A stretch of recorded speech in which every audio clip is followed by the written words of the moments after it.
I need to say something that most people won't tell you. Personal development, the books, the courses, the seminars, the strategies, it usually doesn't work if you've been through trauma. Not because you don't want it badly enough, not because you're lazy, but because the very systems that are supposed to help you change are built for people whose brains and nervous systems are steady enough to stick with them. And when you've lived through abuse or neglect, that steadiness is the very thing that's missing.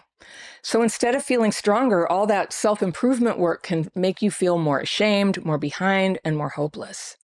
And if you've been through trauma, you probably know exactly what I'm talking about. You hear, be more confident, and you try. You force yourself to speak up at work or to say no in a relationship. And instead of feeling powerful, you shake, you go blank, you cry in the car on the way home. You hear something like, just set boundaries. So you do it once, and the other person gets mad or they ghost you, and suddenly the guilt comes crashing in, and then you backpedal because keeping people calm feels safer than standing up for yourself. Or you hear all your competition for your business, they're going to jump on AI and they're going to 10x their business this year. What are you doing? I guess you can guess that I hear stuff like that. So instead of feeling inspired, stuff like that, when it's just so extreme and your system is dysregulated, your mind will blank out and you feel like you have to go lie down, sort of counterproductive. So this is the problem. Personal development advice, it might be excellent advice, but it assumes you have a baseline of stability. But when you grew up in chaos, that baseline isn't there yet. So the advice that's supposed to lift you ends up crushing you. So here's one that used to crush me. People used to always say, Anna, I think you just need to love yourself. I'm sort of laughing.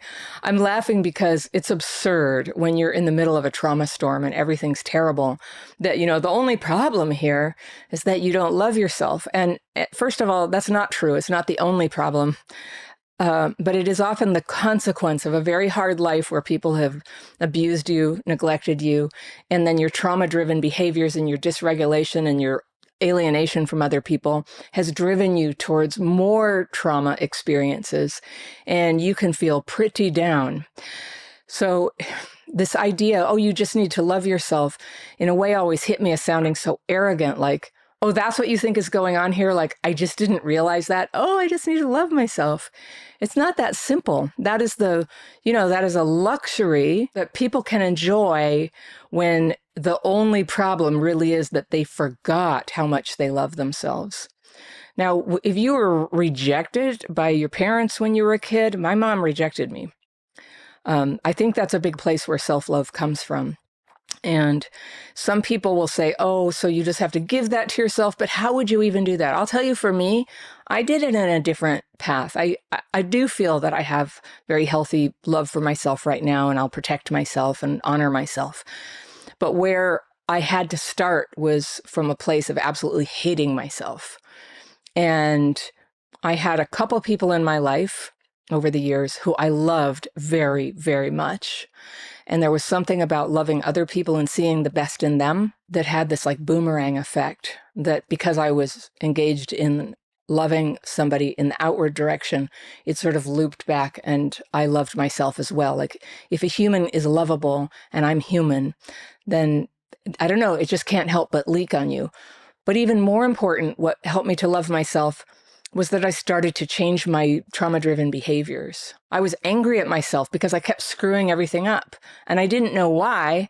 I had to find tools, like my daily practice, like spending significant time with people who were working on themselves and not the other kind. Like, I stopped hanging out with destructive people. And I was learning so much that I was able to start taking positive steps forward in my life. And when you do that, every time you do something that's like sane, logical, helpful, you pay a bill, you speak the apology, you show up on time, you do start to feel better about yourself. And that's where it came from. I couldn't do those things when I was just throttled with trauma symptoms. I couldn't do it.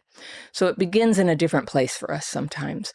But we always want to be moving in that direction of showing up for ourselves, being honorable to other people, learning to sensitize to what social situations require. These are the things that help you start feeling good about yourself. But at the root of it, it was my love for a few other people. that really became love of myself too, to just be sitting in the bathtub of love, wherever you find it. I'll tell you, having kids was one of the most healing things ever. I always wanted kids, and I was very excited to have kids, and my life was chaotic enough that it happened at an unplanned time in an inconvenient way. That it wasn't how I would have planned it, but I'm so grateful I had it because I love my kids so much. And as little children, to just like be loving a child and to be engaged in that like duo of like just love, because they love you right back, I'll tell you that, was so healing for me. What I didn't get from my mother, I got to experience as a mother. And so that also, that experience of loving my kids just made my heart like big and strong and allowed me to love many people.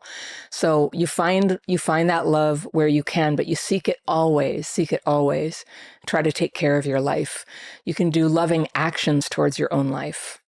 Even when you don't feel the love towards yourself. And a loving action towards your own life is to do the honorable things, show up on time, eat healthy food, go to sleep right now, refrain from getting into a nasty fight with somebody. Some of these things I totally know. I've been there. Like, you don't always have the strength inside, not only to stay out of trouble like that, but to even see what the right action is. But it comes when you begin to put it, one foot in front of the other. This is very simple mantra my husband taught me. He's from Northern England. They have simple mantras up there. Not like Northern California where I grew up, where it's all in another language. It's positive attitude, one foot in front of the other. It's very simple, but it's a good thing to have in the back of your mind as you just try to improvise the moments of your life and you don't know what you're doing. I don't know. I'll just try to believe that I can find a better way forward here for this very next step that I have to do. And I'll take the step. I'll move forward. If nothing else, this is very powerful. Loving other people, loving yourself, being loved, being productive and successful, they're all part of what we want to develop as we're healing. But it's not a single change that you make. Nobody does it that way, no matter what they brag about on Instagram. You can't take that literally, okay? Not even on my Instagram. I always want to look pretty. I always want to look clever, right? So, you could just take it as fact. There's more under the surface. Personal development works by layering new habits on top of already steady foundations. So we're working on our foundation here. That's what we do at Crappy Childhood Fairy. Trauma takes away your foundation. Dysregulation means that under stress, your focus, your emotions, your judgment can all go kind of off base. So you push yourself, this is the reflex. I got to push myself. I'll hustle harder. I'll go faster. I'll fake it till I make it. And when that doesn't stick, then, it's easy to conclude, oh, well, I'm just a loser. That's the problem. And that shame confirms the very wounds you were trying to heal. So it's not that you can't grow. You can, but you can't build skyscrapers on quicksand. So first, you need to become aware of dysregulation when it's happening. Do you know the signs of that? I've got a free download. You can have it. I'll give it to you. I'll put a link to it down in the top row of the description section below this video. So you can just see, like, what are the noticeable signs when your nervous system is doing that, when it's reacting to stress by kind of glitching. That's not a good time to try to make major decisions or to try to read situations and figure out how bad they are. We are prone to error when we're dysregulated. So get that sheet, get your own copy of it so you can check what's going on with you, see what you think. To change, you have to work differently. So what does work differently look like? I hate platitudes. I will try to be specific with you here. Here are some steps that actually help you make progress when you're too dysregulated to follow the usual systems. 1, work in shorter bursts. Don't commit to 3 hours at the gym or a whole day project. Decide what you can do for 20 minutes and stop while you still have energy. And that way you'll come back tomorrow instead of avoiding it for weeks.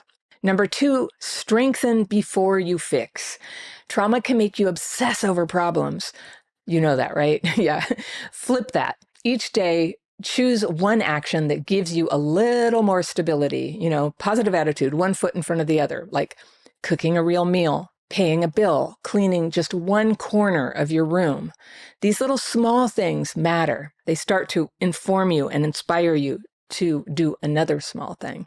Number 3, just take one priority at a time. Now, because of dysregulation, our minds will often just sort of flood with all the priorities at once. We can't sort them. We try to take them all on at once. If you're working on health, don't also take on starting a business and reworking your relationships all in the same month. You know who I learned this from? Susan Pierce Thompson, who created Bright Line Eating. And her revelatory idea was, when you're working on changing how you eat, don't worry about exercise unless it's totally a natural part of your day. I was like, what? Don't you have to diet and work out all the time, all at once and change your life?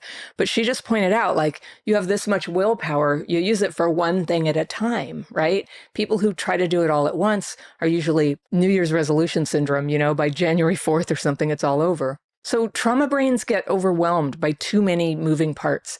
Just stabilize one before stacking another one on top of it. Number 4, expect setbacks and plan around them. You're going to get dysregulated. That doesn't mean that you failed. Progress is about knowing you'll be knocked off track and having a way to come back from it. Maybe that means writing it down, rescheduling, or just starting again tomorrow. That's one of my favorite ones. Just start over. Every day's another chance. Number 5, use structure, even if it feels uncomfortable.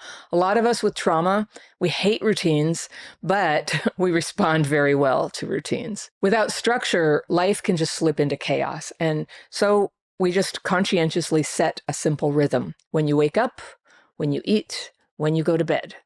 Predictability brings calm. Number 6, stay connected while you change.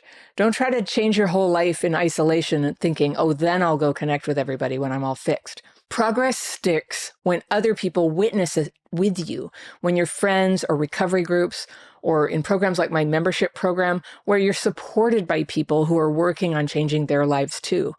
And you become a positive influence on each other, and you're growing together, and you're seeing that growth in other people. Even on your bad day, you see somebody else. It's like, oh, they did this positive thing and something got better for them. You're like a sponge. You're growing and learning all the time. So you want to be surrounded with these people.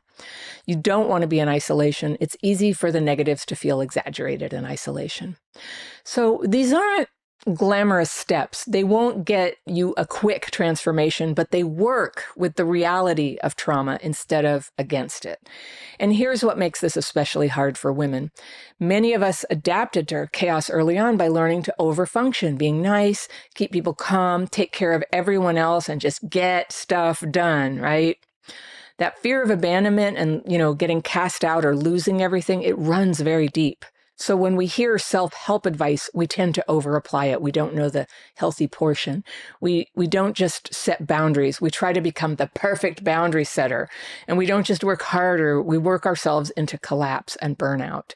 But the underlying dysregulation, doesn't get healed when that's what's going on. And instead of becoming empowered, we end up depleted, resentful, and ashamed.